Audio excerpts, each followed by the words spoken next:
Yan po, magandang araw po sa ating lahat. Welcome po muli sa aming mid-service dito sa Little Jesus Higher Church.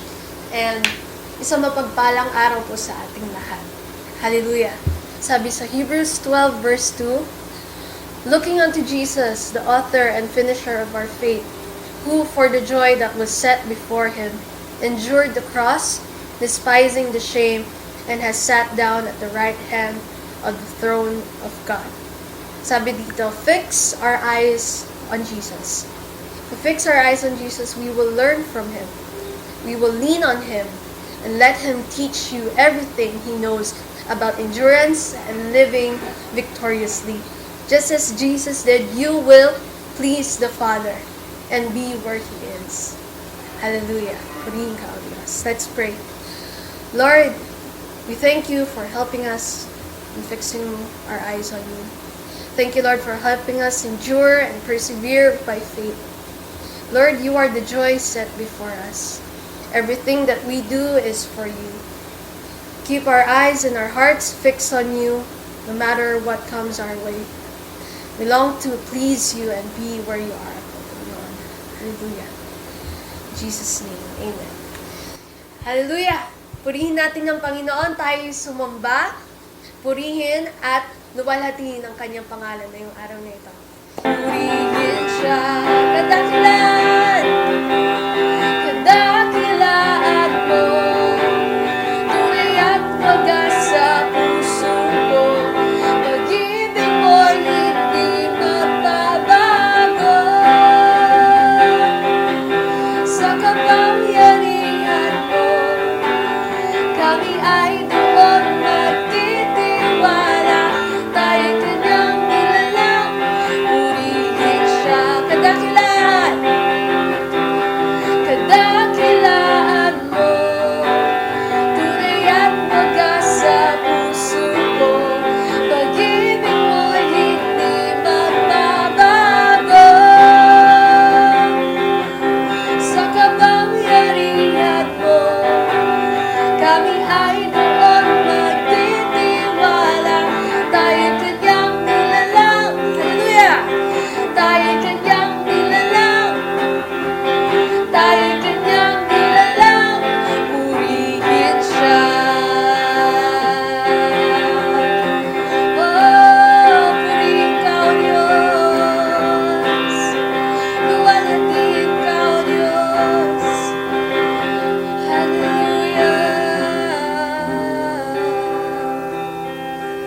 Yes, Jesus. Tunay at wagas ang iyong puso, Panginoon. Kadakilaan mo, pag-ibig mo, O Diyos. Hallelujah. Hallelujah. Yes, Jesus. Purihin ka, Panginoon. Maghari ka. Ikaw lamang, O Diyos.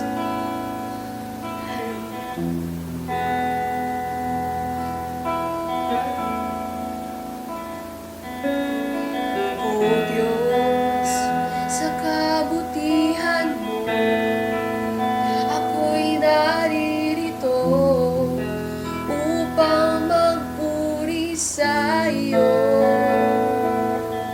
O Diyos, sa kabanalan mo, malulugod ako, buhay ay iaalay ko.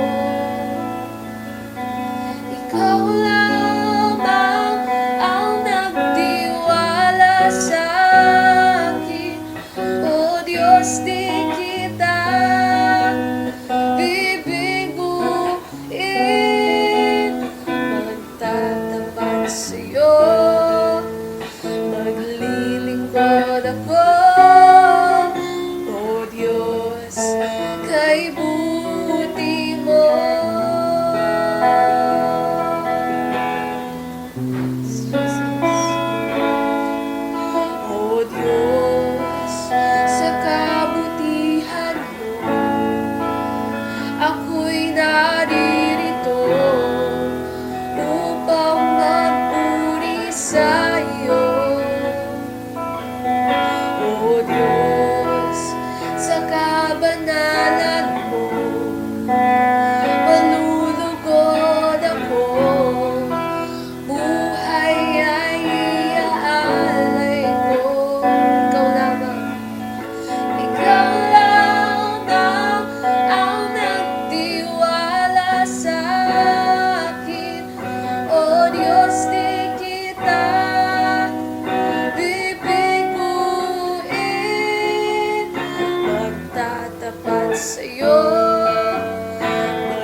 katulad mo, O Diyos. There is nothing like you. There is no one like you. Hallelujah. Purihin ka, Panginoon. Lord, lahat ng papuri, lahat ng pasasalamat ay para sa inyo, Panginoon. Tangan sa inyo naman, O Diyos. Hallelujah. Tinataas ka po namin ngayong araw na ito, pati Lord sa aming mga buhay. Hallelujah. Sa pangalan ni Jesus, Amen and Amen.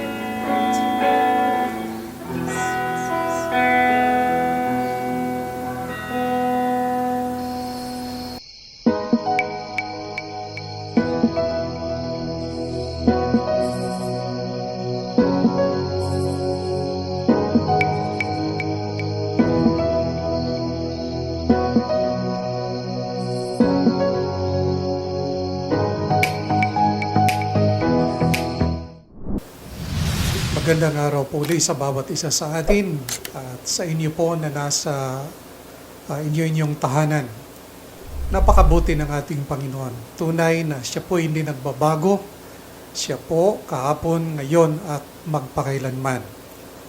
Ang bawat isa sa atin habang tayo nasa ating tahanan ay I believe mayroon na pong ginawa ang Diyos. Binago niya ang ating buhay, natuto tayong manalig sa Kanya, lalo na po sa ating pang-araw-araw na pangangailangan. Ngunit, sa sandali pong ito, gusto ko pong ibahagi sa inyo ang tinatawag na evaluating people's spiritual readiness. Paano natin malalaman na ang isang tao ay handa na tumanggap sa ating Panginoon?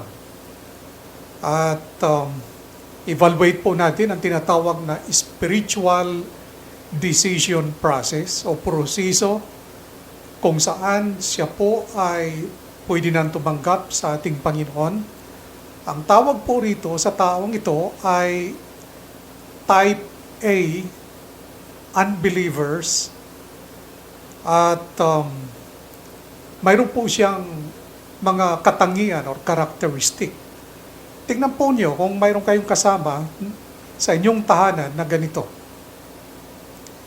Ready to pray, to accept Christ, does not know how to do so, needs help. Handa na po siyang manalangin, tanggapin si Kristo, pero hindi niya alam kung paano. Kailangan po niya ng tulong. Pangalawang characteristic or katangian ng taong ito ay has come a long way, needs to be challenged to make the decision. Okay? Siguro matagal na po niyo siyang kasama, ngunit kailangan pa po niyong hamunin siya na magpasya na tanggapin ang ating Panginoon. Pangatlong katangian or characteristics ay ready to meet with you for a few sessions to learn what the Bible says about salvation. Yung handa po siyang makipag-usap sa inyo at gustong malaman ang patungkol sa kaligtasan. Pang-apat na katangian ng taong ito ay awareness of personal needs has not yet connected it to becoming a Christian. Mayroon na po siyang alam patungkol sa ating Panginoon, kung hindi, kaya lang hindi pa po niya alam kung paano dahil wala po siya masyadong kilalang Kristiyano. Then, isa pang characteristic po nito ay positive attitude toward the gospel. Ibig sabihin, ang taong ito ay bukas na pagdating sa salita ng Diyos. Siya po'y mayroong paggalang patungkol sa pananampalataya sa ating Panginoon. Ngunit, hindi pa po niya kinukonsidera na sumunod sa ating Panginoon o sa kaharian ng Diyos. Mayroon po ba kayong kilalang ganitong tao? In searching for answer to life's questions, siya po'y naghanap nagsasaliksik patungkol sa katugunan ng katanungan sa buhay, have not met someone who shares that Christ is the answer. Hindi pa po niya na sumpungan ang isang tao na nagpaliwanag sa kanya na si Kristo nga ang siyang katugunan ng kanyang matagal nang hinahanap na katanungan o katugunan ng kanyang katanungan. So, paano po natin maikukunikta ang ating sarili sa taong ito at mailapit po natin siya sa ating Panginoon? Mayroon po kasing ilang mga kapatiran na nagpapatutuo at sabi po nila, Pastor, dahil po sa binigay nating mga tulong, ang ilan po sa kanila ay gusto nang lumapit sa ating Panginoon. At sabi po noong nagpatutuong isang kapatiran na kapag natapos na daw po itong lockdown at pwede na po tayong magsama-sama at sumamba sa ating Panginoon, sasama po sila sa church. At napakaganda po niyan, ano? Ilang pamilya rin po yan. Sa pamilya po ba niyo ay mayroong ganung tao na gusto nang sumama at sumamba sa ating Panginoon sa church? Okay? So, pwede po niyong gamitin itong tinatawag na personal testimony. Okay? Yung personal na pagpapatutuo po natin. Sabi nga, the highest percentages of believers are reached by the witness of a friend or relative. Karamihan daw po sa mga mananampalataya ay lumapit sa ating Panginoon dahil mayroon pong nagbahagi sa kanila o nagpatutuo patungkol sa ating Panginoon. Sabi nga, witnessing is natural. Yung pong pagbabahagi natin ng salita ng Diyos ay dapat natural. If you love Jesus and people, pagmahal natin ang ating Panginoon o di kaya ang tao. Do you remember your first love? Okay, naalala po ba natin ang ating unang pag-ibig? Did you have to take a class to learn how to express your love for that person? Pinag-aaralan po ba natin kung paano natin sabihin ang ating pag-ibig sa taong iyon? Mayroon pong isang tao, ang pangalan po niya ay Carl Thomas. At sinulat po niya ang ganito. Some classes on evangelism may be very good, but I've never taken one. Okay? Ang ilan daw po sa pag-aaral patungkol sa ebanghelismo or yung pong paghikayat ng mga kaluluwa ay napakaganda. Kailang hindi ko po naranasan na pumasok at mag-aral kung paano po maghikayat ng kaluluwa. I can't remain silent about Christ. Hindi po ako mananahimik patungkol sa ating Panginoong Hesukristo. Dahil mahal ko siya. I would have to take classes on ways not to talk about Him or demonstrate His love. Siguro kailangan ko mag-aral patungkol sa kung paano hindi ko ibahagi ang patungkol sa pag-ibig ng ating Panginoon. Ano? Those who truly love Him cannot remain silent. Ganun po ba tayo? Yung totoong nagmamahal sa Panginoon ay talagang hindi ka mananahimik. Talagang ipapakita mo sa gawa o di kaya sa salita ang patungkol sa pagmamahal natin sa ating Panginoon. Ang iyong patutuo ay bumubuo sa dalawang bahagi. Yung una, events leading up to your conversion. Ano pong mga pangyayari na tungo sa iyong paglapit sa ating Panginoon? Pangalawa, situations since your conversion that have shown you His love and protection. Mayroon po bang sitwasyon na saan ay nagpakita sa inyo patungkol sa pag-ibig at saka sa proteksyon ng Diyos? So tingnan po natin itong yung patutuo po natin, events leading up to your conversion. Ano po yung mga pangyayari na tumulak sa atin para tayo'y lumapit sa Panginoon? Tingnan po natin ito pong patutuo ni Pablo relating the events leading up to his conversion. Paano po naligtas si Pablo? At mayroon pong ilang mga outline that leads to his conversion.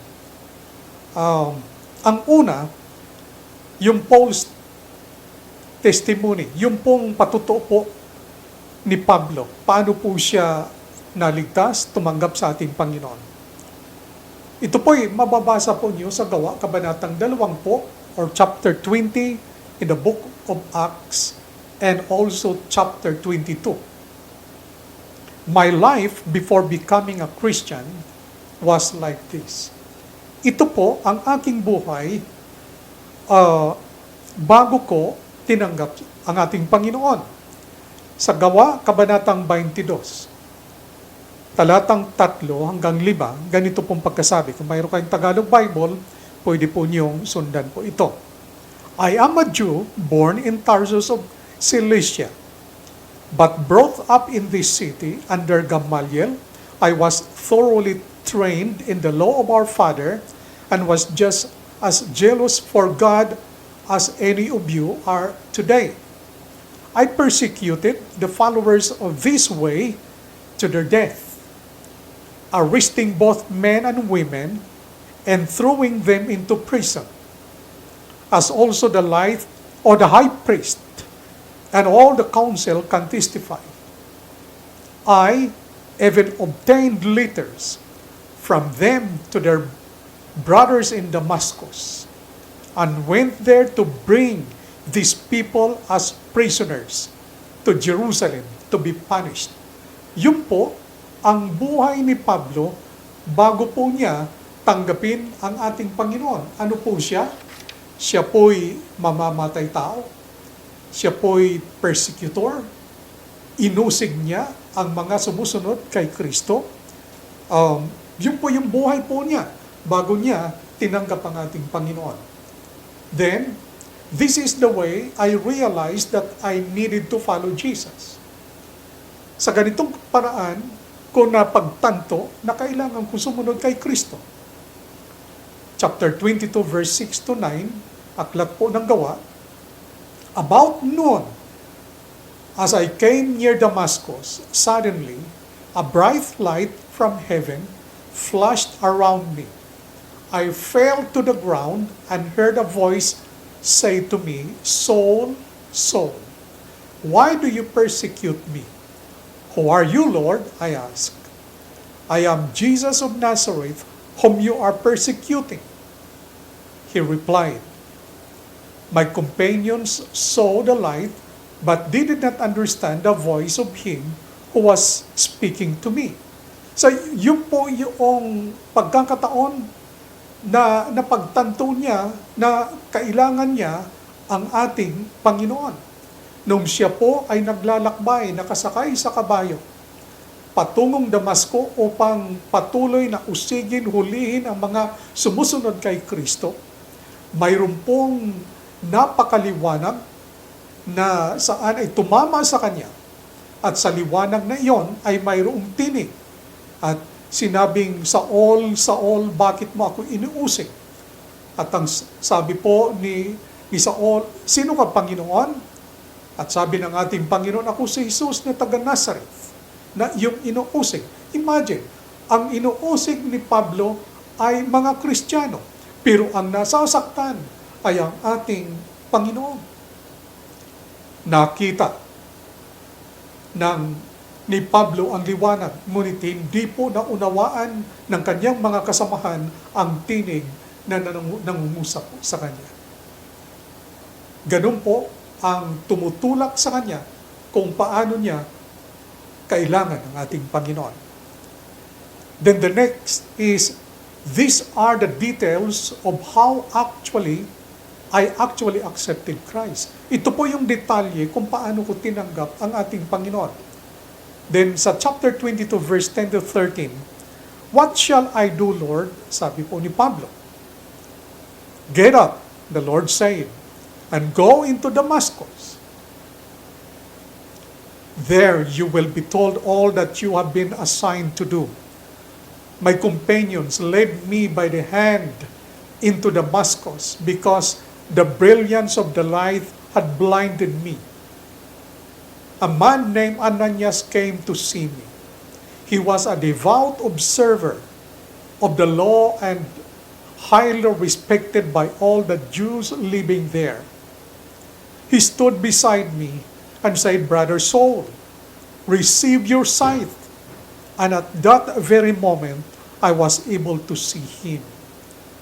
So, yun po ang detalye kung saan ay kung paano niya tinanggap ang ating Panginoon.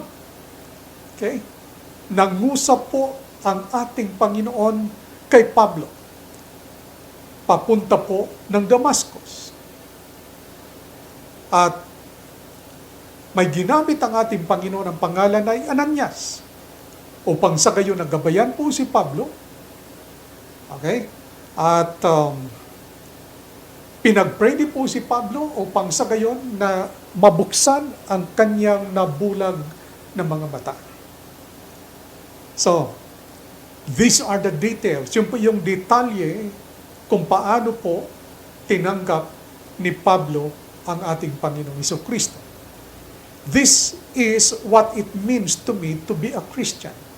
Ngayon, ako ay Kristiyano na. Ito po ang ibig sabihin nito sa aking buhay. Sabi po sa Gawa, Kabanatang 20, talatang 24, or Acts chapter 20, verse 24. Sabi po rito ni Pablo, "I consider my life worth nothing to me." Ang aking buhay ay wala nang halaga sa akin, sabi po niya. "If only I may finish the race and complete the task the Lord Jesus has given me." Matapos ko lang ang pinagagawa ng Panginoon sa akin na gawain. The task of testifying to the gospel of God's grace. Ang gawain na ipatutuo ang biyaya ng Panginoon, lalo na sa pagliligtas. Now, yun po yung hakbang kung paano po si Pablo ay nagpatutuo sa harapan ng mga tao.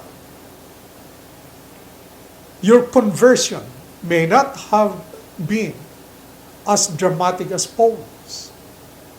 Okay? Ang iyong pagtanggap sa Panginoon, siguro hindi katulad ng napakadrama katulad ng pangyayari sa buhay ni Pablo. Like snowflakes, no two conversion testimonies are identical. That's what makes them special. God's call to each one of us is very personal. Gaano po ka-personal? Now, it's your turn. Your conversion may not have been as dramatic as Paul's. Like snowflakes, no two conversion testimonies are identical. Hindi pare-pareho ang ating paglapit sa ating Panginoon. That's what makes them special. God's call to each one of us is very personal. Okay? Yung pagkatawag ng Diyos sa atin ay talagang personal po yan. Alam po natin yan. Okay?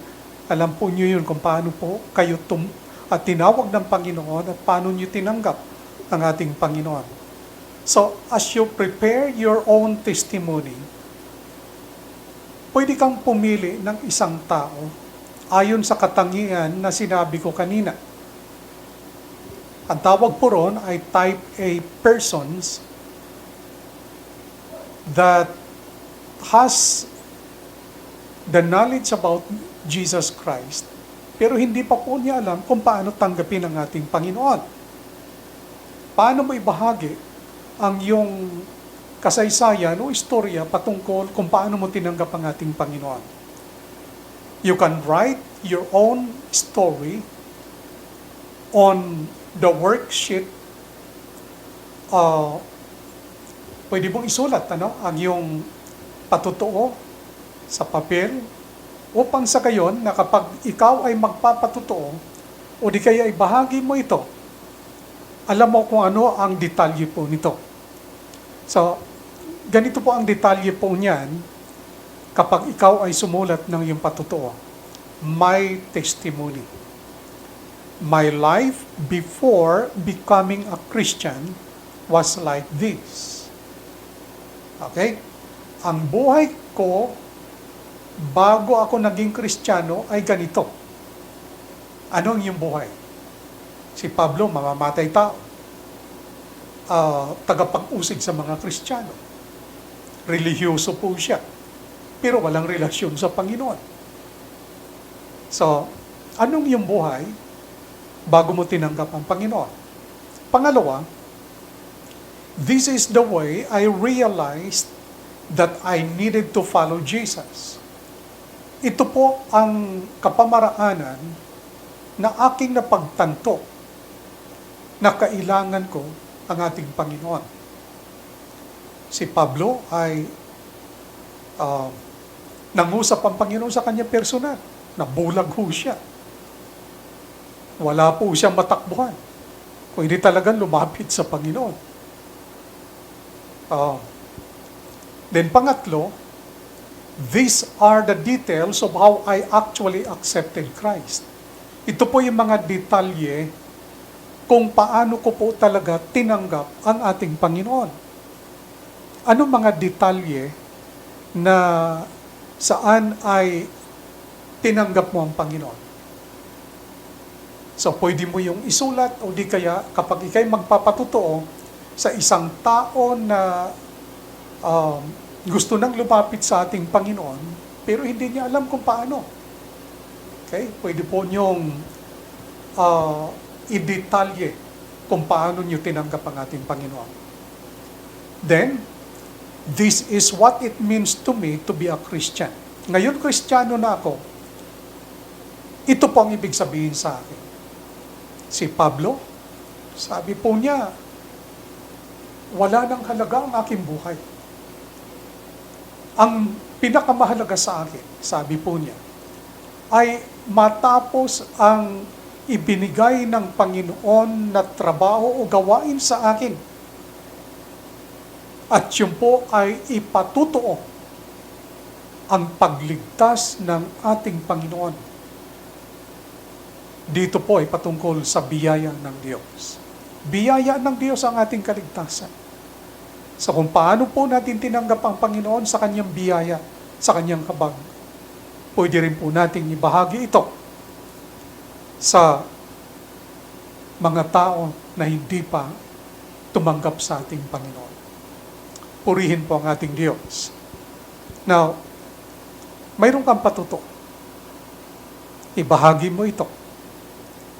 At kapag binahagi po natin ito, marami pong lalapit sa ating Panginoon. Huwag nating sarilinin yung pong karanasan natin sa Panginoon. Mayroon kang karanasan sa ating Panginoon. Ibahagi po natin yan.